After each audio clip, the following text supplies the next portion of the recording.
안녕하세요. 저는 일산에 사는 60대 중후반의 남자입니다. 이 이야기를 어디다 말하기 쪽팔려서 아직 아무에게도 말하지 못했는데요. 여기에라도 익명의 힘을 빌려서 한번 적어보려고 합니다.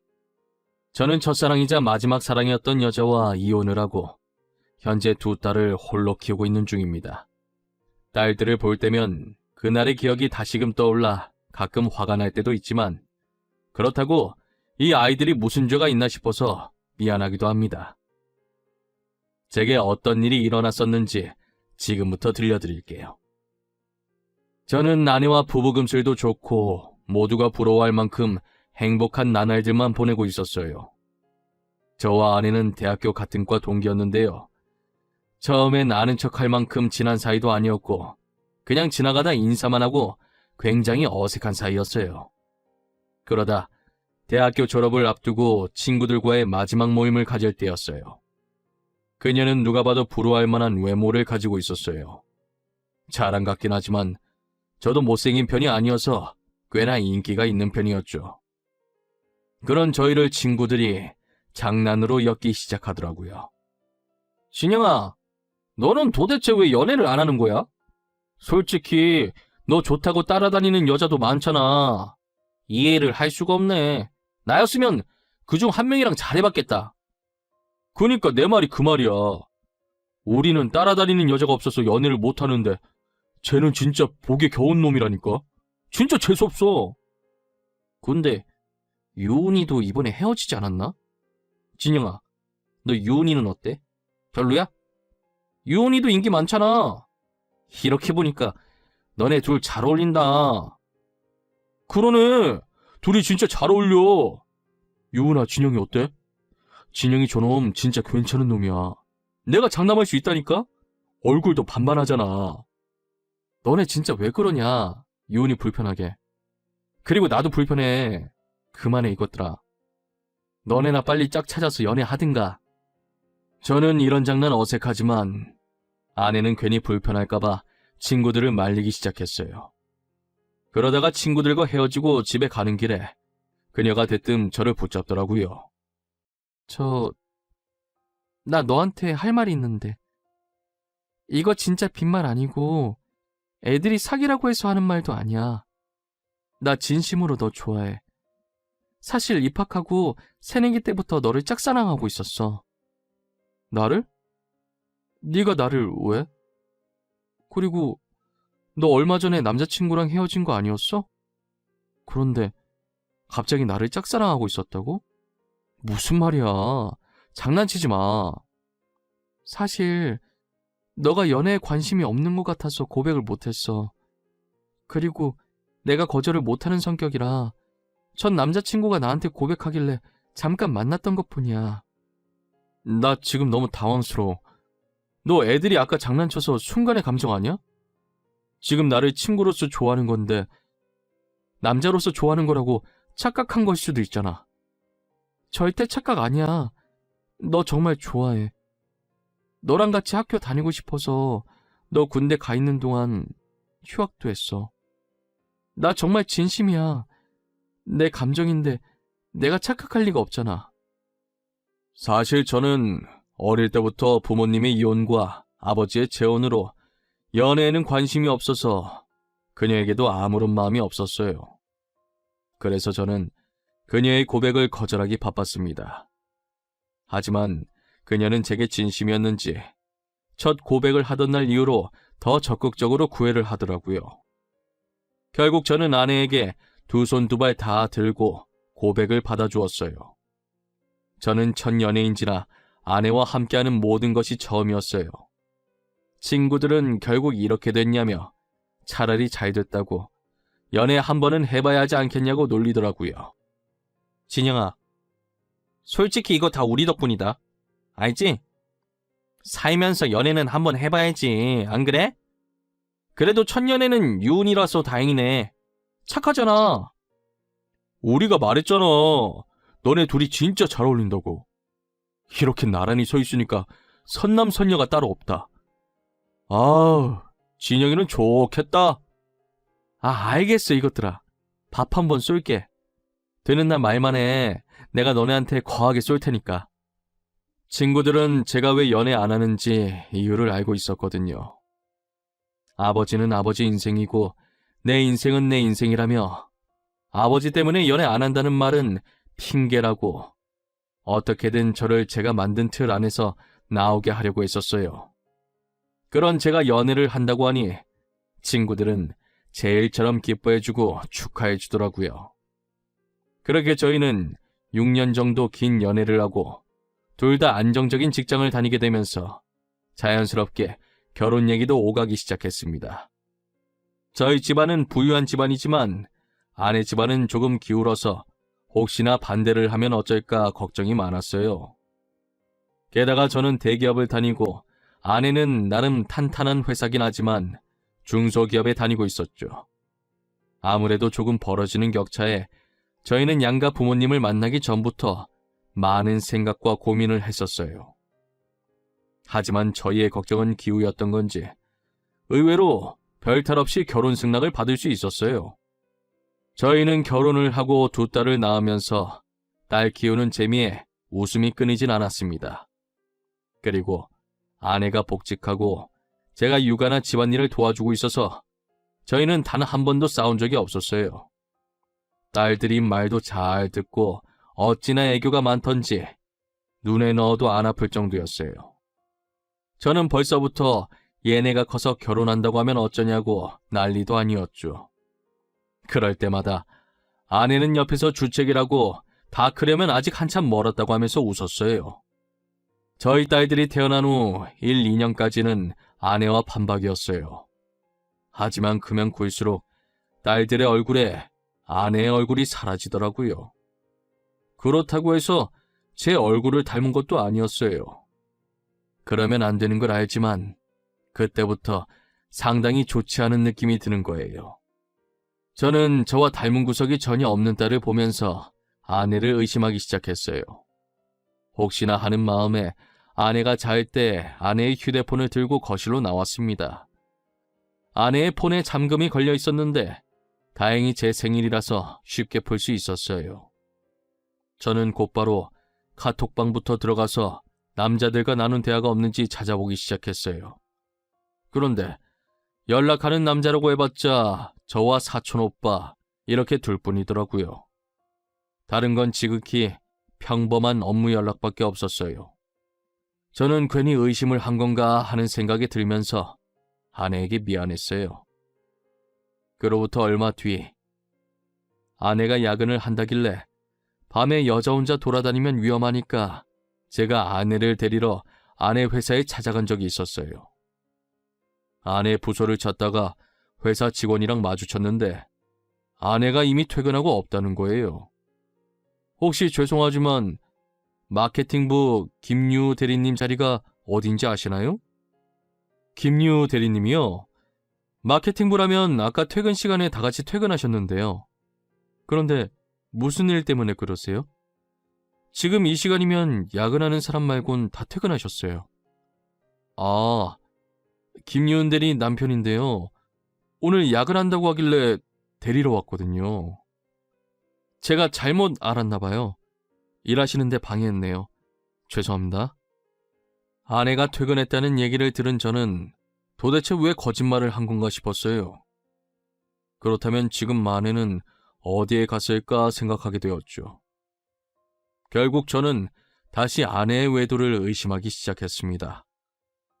다음 날에도 아내는 프로젝트 때문에 야근을 한다고 하더라고요. 저는 이날 아내의 뒤를 몰래 쫓아가 보기로 마음먹었어요. 저희 회사가 아내 회사보다 일찍 마치기 때문에 퇴근하자마자 아내 회사로 갔습니다. 아내 회사 주차장에서 몰래 아내가 나오기만 해 지켜보고 있는데 아내가 어떤 남자와 같이 회사에 나오더니 나란히 한 차에 올라타더라고요. 남자의 얼굴을 자세히 보는데 아내의 사촌오빠였어요. 저는 아내에게 사촌오빠와 같은 회사에서 일한다는 얘기를 들은 적이 있었어요. 하지만 사촌오빠의 약속이 있다고 제게 사실대로 말하면 됐을 일을 왜 굳이 거짓말까지 치면서 만나는 건가 싶었어요. 저는 아내가 타고 있는 차 뒤를 바짝 붙어서 쫓아가기 시작했어요. 혹시라도 놓칠세라 잔뜩 긴장한 상태로 운전해서 그런지 손에 땀이 다 나더라고요. 그들이 도착한 곳은 호텔이었어요. 둘은 익숙한 듯 자연스럽게 체크인하고 들어가더라고요. 저는 들어가는 모습과 체크인하는 모습을 몰래 동영상으로 찍어놓았어요. 혹시나 해서 찍어두긴 했지만 도대체 사촌오빠와 단 둘이서 호텔에 들어갈 일이 뭐가 있나 싶었죠. 일단 외간 남자는 보이지 않는 것 같아서 혼자 집으로 돌아왔습니다. 아내는 늦은 밤이 되어서야 집에 들어왔어요. 분명 아내는 제게 먼저 자고 있으라고 문자를 보냈었는데 제가 안 자고 거실에 앉아 있으니 문 열고 들어오는 순간 까무라치게 놀라더라고요. 뭐야 당신, 왜 이렇게 놀라는 거야? 귀신이라도 본 사람 마냥. 뭐 죄 지은 거라도 있나 봐? 죄는 무슨, 아무것도 아니야. 근데 당신 왜 안 자고 있었어? 내가 먼저 자라고 문자 보내놨잖아. 내일 출근 안 해? 일찍 일어나야 하는 거 아니야?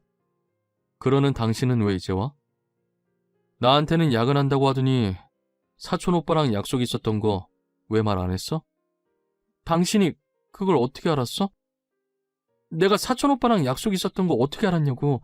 혹시 내 뒷조사하고 다녔어? 왜 이렇게 흥분을 해? 그냥 오늘 나도 늦게 맞춰서 같이 가려고 데리러 갔는데 직원이 당신 사촌 오빠랑 같이 퇴근했다고 하길래 말한 거야. 아, 그랬어? 연락하고 오지 그랬어. 오늘 일이 생각보다 빨리 끝나더라고. 그래서 사촌 오빠랑 같이 저녁 먹고 들어왔어. 이야기 좀 나누다 보니까 늦어버렸네. 아내는 당황해하더니 나름 자기 딴의 변명을 늘어놓더라고요. 저는 끝까지 거짓말을 하길래 뭔가 있다고 생각하고 증거를 모아야겠다는 생각이 들었어요. 그날도 어김없이 아내가 자는 틈을 타 아내의 휴대폰을 몰래 봤어요. 그런데 아내의 카톡에 있던 사촌 오빠와의 대화는 평범하더라고요. 일상적인 상사 뒷담과 나중에 점심시간에 뭐 먹을 건지 이런 내용밖에 없더라고요. 혹시나 해서 전화 기록을 봤는데 카톡보다는 주로 전화를 자주 하는 것 같았어요. 저는 카톡은 포기하고 둘이 직접적으로 만나는 증거들을 모아야겠다고 생각했어요. 아내가 야근이 있다고 하는 날이면 저는 퇴근을 하고 바로 아내의 회사로 달려갔어요. 아내는 퇴근 시간에 맞춰서 사촌 오빠와 함께 회사를 나오더라고요. 저는 또다시 야근한다고 거짓말한 아내에게 화가 났어요. 회사로 나온 이들은 그때 둘이서 갔던 그 호텔로 들어가더라고요. 이 모든 것은 제가 영상으로 다 담아놨고요. 저는 로비에서 그들이 나올 때까지 기다렸습니다. 3시간 정도 흘렀을까? 저는 엘리베이터 문이 열리는 순간 내리려고 하는 두 사람에게 다가갔고 그런 저를 아내가 발견하고 엄청 놀란 표정을 짓더라고요. 여보, 아니야. 나 진짜 아니야. 당신이 생각하는 그거 정말 아니다. 오해하면 안 돼. 나 아직 아무 말도 안 했는데 뭐가 아니야? 무슨 오해? 내 눈앞에 벌어진 상황 말하는 거야? 사촌 오빠랑 둘이 있는데 무슨 오해를 하겠어? 가족끼리. 맞아. 가족끼리 밥 먹으러 온 거야. 오늘 분명 야근할 줄 알았는데 안 하더라고. 그래서 그냥 여기 호텔 음식이 맛있다고 하길래 저녁으로 그거 먹으러 온 거야. 그래? 그럼 그렇다고 나한테 처음부터 말하면 됐잖아. 야근할 줄 알았는데 안 하더라. 그래서 사촌 오빠랑 밥 먹고 가겠다. 이 말이 그렇게 어려운 거야? 제 말에 아내는 되도 않는 변명만 늘어놓기 시작하는데 사촌 오빠는 옆에서 바지주머니에 손 꽂고 저를 쳐다만 보고 있더라고요. 그렇게 한참을 보다가 입을 여는데 제게 하는 말이 가관이었어요. 저기요, 이왕 이렇게 된 거 그냥 유은이랑 이혼해주세요. 저 더 이상 숨어 다니고 싶지 않네요. 당당하게 유은이 만나고 싶어요. 그게 무슨 소리예요? 당당하게 유은이 만나고 싶다니요? 지금 뭐 둘이서 연애라도 하겠다는 거예요? 이미 눈치챈 거 아니었어요? 그래서 이렇게 뒷주차한 거 아니냐고요. 네, 맞아요. 당신 예상대로 저 유은이 사촌 오빠 아닙니다. 그니까 이제 유은이 놓아주시라고요. 오빠, 지금 뭐라고 하는 거야? 아니야, 여보, 절대 아니야. 사촌 오빠 맞아. 나 믿어줘, 어? 다음부터 솔직하게 말할게. 제발, 한 번만 봐줘. 잠시만. 사촌 오빠가 아니라고? 그게 무슨 말이에요? 그럼, 둘이서 바람을 폈다 이 말이에요? 당신이 설명해봐. 지금 내가 한 말이 맞는 거냐고! 알고 보니 그 남자는 사촌 오빠가 아니라 상간남이었더라고요. 저는 계속해서 약을 한다고 거짓말 치길래 따지고 있었는데 상간남은 제가 모든 것을 다 알고 뒤쫓아왔다고 생각을 했던 거죠. 그래서 사실은 사촌 오빠가 아니라 상간남이라고 밝힌 것이고요. 사실 둘 사이를 의심을 하긴 했지만 직접 들으니 너무 충격적이더라고요. 저는 그 자리에서 아내에게 이혼하겠다고 선포했습니다. 아내는 절대 이혼할 수 없다며 한 번만 봐달라고 하더라고요. 제가 절대 봐줄 생각이 없다고 했더니 그럼 아이들은 자기가 데리고 가겠다고 했어요.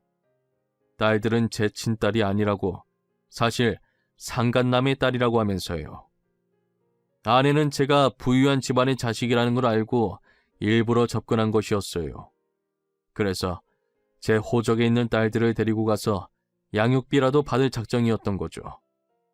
하지만 저는 제 친딸이 아니라고 해도 제가 사랑으로 키운 자식들이니 친딸이나 마찬가지라고 절대 줄 수 없다고 했습니다. 저는 그동안 모아둔 증거들과 호텔에서 삼자대면 하고 있을 때 몰래 녹음했던 것들로 이혼 소송과 상간남 소송을 손쉽게 해결할 수 있었습니다. 당연히 딸들의 양육권도 제가 가지고 올 수 있게 된 거죠.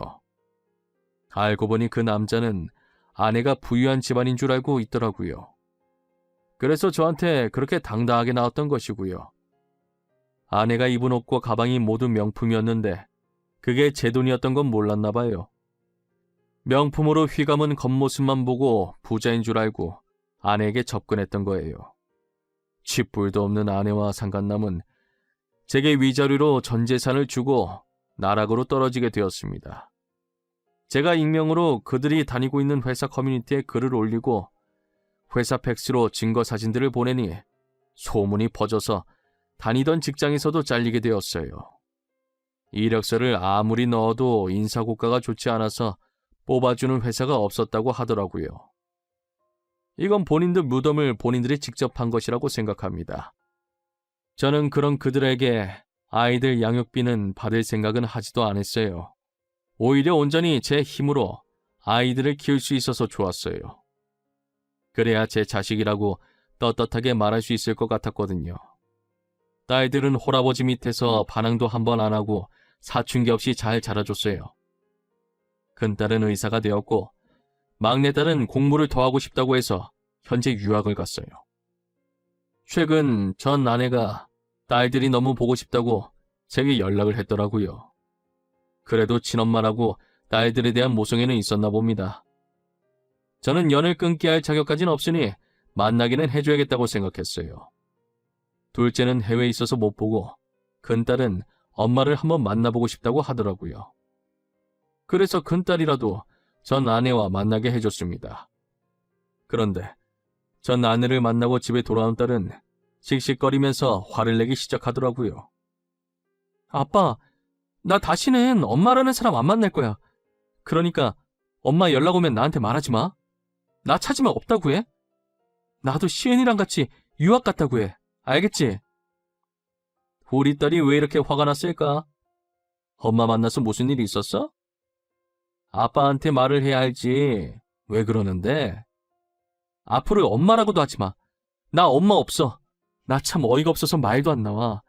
아니 글쎄, 그 여자가 내 친아빠라는 사람을 같이 데리고 왔더라고. 니네 친아빠도 너네가 어떻게 컸는지 보고 싶었나 보네. 나도 같이 왔을 거라고는 생각을 못했는데. 친아빠? 나 아빠는 지금 내 앞에 있는 아빠 한 명밖에 없어. 누가 내 친아빠야? 나보고 그 남자 아프다고 내가 의사니까 딸이 친아빠 치료해주고 치료비 내줘야 하는 거 아니니? 그 사람들 진짜 미친 거 아니니? 얼굴에 철판을 몇 개를 깔아야 그런 말을 한다니. 진짜 염치도 없는 사람들이네. 다시는 만나지 마. 나도 핏줄이라서 만나게 해줬더니 이게 뭐하는 짓이야? 전 아내와 상간남은 자기들 친딸이 의사라는 거 알고 일부러 만나려고 했더라고요. 딸한테 해준 것도 없으면서 다 커서 의사가 되니 자기들 치료해주고 치료비까지 내라고 하다니 사람의 탈을 쓰고 어떻게 그럴 수 있나 싶었어요. 저는 전 아내에게 사람이 이렇게까지 뻔뻔할 수 있냐면서 다시는 연락하지 말고 애들 앞에 나타날 생각도 하지 말라고 문자 남기고 차단했습니다. 전 아내와 상간남의 뻔뻔한 태도에 온몸에 소름이 돋을 지경이었어요. 아이에 대한 정도 없으면서 본인 이득만 취하려고 한다니요. 낳아줬다고 해서 다 부모는 아니잖아요. 그동안 딸들이 당당하게 멋진 아버지가 자신들을 홀로 이렇게 잘 키워주셨다고 말하고 다녔었지만 저는 그런 딸들을 보며 늘 미안했었어요. 하지만 더 이상 엄마 없이 키웠다고 자식들에게 미안해하지 않으려고요. 오히려 미안해하며 살아야 할 사람들은 전 아내와 상간남이라고 생각합니다. 여러분들은 옆에 있는 사람들과 꼭 행복하시길 바랄게요. 저는 비록 결혼에 실패했지만 다른 분들께서는 사랑하는 사람과 평생 함께 하셨으면 좋겠어요. 늘 건강하시고 이 시국도 조심하셨으면 좋겠습니다. 이때까지 저의 이야기를 들어주신 모든 분들께 감사합니다. 행복하세요.